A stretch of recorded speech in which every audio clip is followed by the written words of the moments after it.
Hi friends, मैं जागेश्वर कुमार समृद्धि education YouTube channel पर आप सबों का स्वागत करता हूं।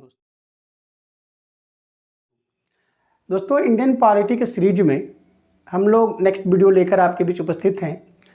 पिछले कक्षा एक्चुअली हम लोग का फंडामेंटल राइट्स मूल अधिकार का सीरीज चल रहा है और पिछले कक्षा में मैंने आपको समता का अधिकार के बारे में बताया था, जिसमें आर्टिकल 14 और 15 के मैंने चर्चा किया था। दोस्तों मैंने बताया था आर्टिकल 14 में कि विधि के समक्ष समता और विधि का समान संरक्षण। आर्टिकल 14 कहता है कि विधि के समक्ष सभी बराबर हैं और उसके सभी के लिए समान संरक्षण है। ठीक उसी तरह आर्टिकल 15 के बारे में भी मैंने आपको चर्चा किया था कि जाति, वर्ग, रंग, भेद के केवल धर्म, जाति, लिंग के आधार पर विभेद नहीं किया जा सकता है। तो दोस्तों इसमें हम लोग दो वर्ड को आप लोगों के भी चर्चा किया था, केवल और विभेद के बारे में। मैंने बताया था कि यहाँ पे केवल क्यों किया गया है, क्योंकि अन्य आधारों पर विभेद किया जा सकता है। और विभेद क्या है, इन मतलब किसी के पक्ष में ना होना। तो विशेष रूप से विस्तृत रूप से मैंने पिछले कक्षा में आप लोग को आर्टिकल 14 और 15 के बारे में समझाया था। और उसी क्रम में हम लोगों ने एक टॉपिक पर आपको छोड़ा था, क्रीमी लेयर का सिद्धांत। दोस्तों जैसा कि आपको मालूम है कि जो पिछड़े वर्ग हैं, जो पिछड़े वर्ग के तबके हैं, उन लोग को रिजर्वेशन दिया गया है, आरक्षण दिया गया है। लेकिन एक टर्मिनोलॉजी आता है क्रीमी लेयर का सिद्धांत। क्रीमी लेयर मतलब आप क्रीमी लेयर में आते हो या ना आते हो, आप क्रीमी लेयर में हो या ना हो। अगर कोई व्यक्ति पिछड़ा वर्ग में भी है लेकिन अगर वो क्रीमी लेयर में आता है तो इसका मतलब ये होता है कि उसको आरक्षण नहीं मिलेगा। अगर कोई व्यक्ति पिछड़े वर्ग में आता भी है तो उसको आरक्षण नहीं मिलेगा अगर वो क्रीमी लेयर में आ जाता है तो दोस्तों यहाँ मूल अधिकार फंडामेंटल राइट्स के टॉपिक में हम लोग क्रीमी लेयर के सिद्धांत के बारे में चर्चा करने के लिए उपस्थित हुआ हूँ। पिछड़े वर्ग के विभिन्न तबकों के छात्र क्रीमी लेयर में आते हैं जिन्हें आरक्षण का लाभ नहीं मिलेगा। अब सवाल उठता है कि कौन कौन से ऐसे वर्ग के लोग हैं जो पिछड़ा होने के बावजूद भी आरक्षण के भागीदारी नहीं है। पिछड़ी जाति हैं, पिछड़े तबके के लोग हैं लेकिन उनको रिजर्वेशन का फ़ायदा नहीं मिल पाएगा। तो वैसे में कौन कौन से लोग आते हैं, कौन कौन से लोग आ सकते हैं, तो इसमें कुछ है और इससे क्वेश्चंस आपको सीधा सीधी पूछा जाता है। क्वेश्चन में 4 ऑप्शन दे दिया जाता है और आपसे पूछा जाता है कि निम्न में से कौन क्रीमी लेयर के अंतर्गत आता है या निम्न में से कौन क्रीमी लेयर के अंतर्गत नहीं आता है।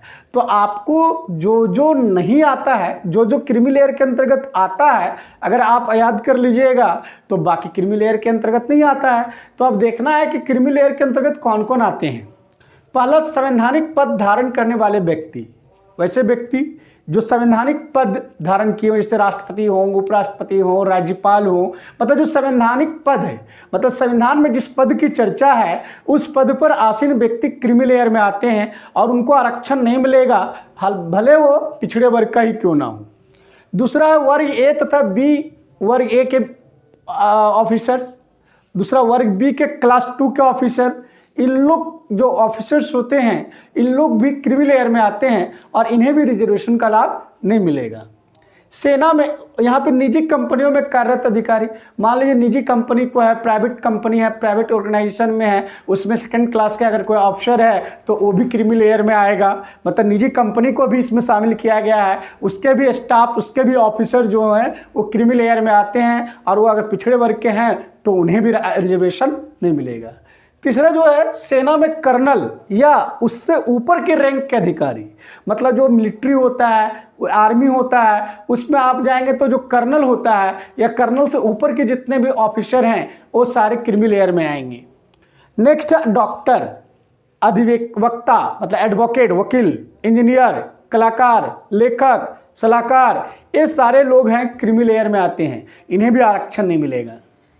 व्यापार, वाणिज्य एवं उद्योग में लगे व्यक्ति, कोई अगर बिजनेस कर रहा है, कोई उद्योग में लगा हुआ है तो उसे वो भी क्रीमी लेयर में आता है, लेकिन कंडीशन है कि उनकी सालाना आय 6 लाख हो। ये 2013 में संशोधित किया गया है। 2013 में संशोधित करने के बाद सालाना आय 6 लाख बनाया गया है। मतलब जिसका आय, वार्षिक एनुअल इनकम, सालाना आय जिसका 6 लाख है, 6 लाख से ऊपर है, वो क्रीमी लेयर में आ जाएगा। तो ये आपको पता होना चाहिए कि कौन कौन से वर्ग के लोग क्रीमी लेयर में आते हैं, कौन कौन से नहीं आते हैं। क्रीमी लेयर का मतलब होता है कि आप भले ही पिछड़े वर्ग का क्यों ना हो, अगर आप क्रीमी लेयर में हैं तो आपको रिजर्वेशन नहीं मिलेगा, आरक्षण नहीं मिलेगा। आर्टिकल 14-15 के बारे में पिछले कक्षा में मैंने आपको बताया ही है। आप पिछले कक्षा की वीडियो क्रम से देखें और पिछले कक्षा की वीडियो देखने के बाद ही इस वीडियो को देखें तो आपको ज़्यादा समझ में आएगा। यहाँ पे आर्टिकल 16 की चर्चा मैं आप लोगों के बीच कर रहा हूँ।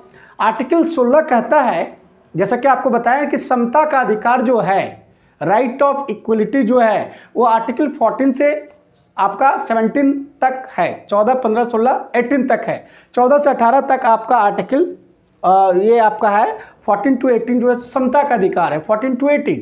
तो 14 और 15 हम लोग चर्चा कर चुके हैं। 16 कहता है कि लोक नियोजन के विषय में अवसर की समता। अगर कोई वैकेंसी निकलती है तो सभी लोगों को समान अवसर मिलना चाहिए, ये आर्टिकल 16 कहता है। अगर कोई रिक्रूटमेंट होता है तो उसमें सभी लोग भाग ले सकते हैं, सभी लोग शामिल हो सकते हैं। ये आर्टिकल 16 आपको ये अधिकार देता है कि आप उसमें भाग ले सकते हैं। लेकिन इसमें कुछ अपवाद है, एक्सेप्शन है कुछ, और वो एक्सेप्शंस क्या है, इसी से क्वेश्चंस आपको बन जाएगा और इसी से क्वेश्चंस एग्जामिनेशन में बनता भी है। क्योंकि सबको मालूम है कि लोक नियोजन में सबों को अधिकार है, हमारा ये मूल अधिकार है, मेरा ये फंडामेंटल राइट्स है कि हमको लोक नियोजन में अवसर मिलना चाहिए, अवसर में समानता होनी चाहिए। लेकिन दोस्तों जो एस्पेक्ट्स, जो अपवाद जो है, वो अपवाद से ही क्वेश्चन बनता है। पहला है, संसद किसी विशेष रोजगार के लिए निवास की शर्त आरोपित कर सकती है। अगर कोई वैकेंसी निकालती है तो पार्लियामेंट चाहेगा तो उसमें निवास की शर्त को आरोपित कर सकता है, लगा सकता है। ये संसद कर सकता है, विधानमंडल नहीं। राज्य नियुक्तियों के आरक्षण की व्यवस्था कर सकता है। राज्य जो है वो नियुक्तियों के आरक्षण की व्यवस्था कर सकता है। आप देखते होंगे कि हर एक स्टेट का जो रिजर्वेशन प्रोफाइल होता है, वो आरक्षण का जो प्रोफाइल होता है सबका अलग अलग होता है। किसी राज्य में रिजर्वेशन कुछ है, किसी में कुछ है, किसी में कुछ है। तो ये अधिकार दिया गया है कि वो नियुक्ति में आरक्षण की व्यवस्था कर सकता है, वो अपवाद में है। विधि के तहत धार्मिक आधार पर व्यवस्था की जा सकती है। मतलब कानून के तहत, विधि के तहत, जो कानून संगत हो, विधि सम्मत हो, उसके तहत आप धार्मिक आधार पर भी व्यवस्था किया जा सकता है। वो आपके अवसर की समता का उल्लंघन नहीं होगा। लोक नियोजन में अवसर की समता का उल्लंघन नहीं माना जाएगा। तो दोस्तों ये आपका आर्टिकल 16 था। नेक्स्ट वीडियो में एक यहाँ पे आप टॉपिक देख रहे हैं, मंडल आयोग।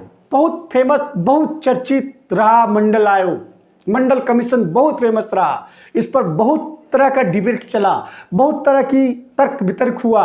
तो आपको मंडल आयोग के बारे में जानकारी होनी चाहिए।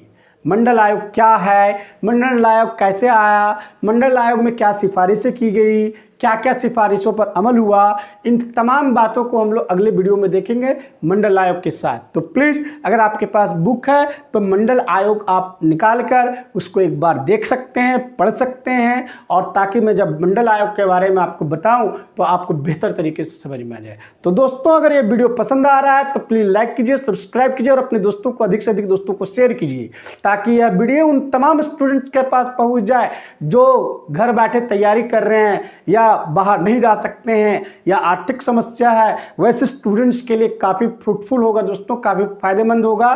तो प्लीज़ आप इतना कोऑपरेट कीजिए कि उन बच्चों के साथ, उन स्टूडेंट्स के साथ आप इस वीडियो को शेयर कीजिए और अधिक से अधिक लोग YouTube चैनल से जुड़े। समृद्धि एजुकेशन YouTube चैनल आपके लिए निरंतर वीडियो लेकर आते रहेगा और आगे और भी हम लोग जीएस के सीरीज में दूसरा सब्जेक्ट्स भी शुरू करेंगे। लेकिन मैं चाहूँगा कि इसके पहले चैनल थोड़ा बड़ा हो जाए, चैनल को अधिक से अधिक लोग जान लें, और इसके लिए आपकी हेल्प की आवश्यकता है। प्लीज़ अगर पसंद आता है, मैं फोर्सली नहीं कह रहा हूँ दोस्तों, अगर आपको ये वीडियो पसंद आ रहा है, एक कंटेंट पसंद आ रहा है, आपको लग रहा है कि ये कंटेंट आपके काम का चीज़ है, आपके फायदे की चीज़ है, तो आप प्लीज़ इसको लाइक कीजिए, सब्सक्राइब कीजिए, शेयर कीजिए और अपने अधिक से अधिक दोस्तों को शेयर कीजिए दोस्तों। धन्यवाद।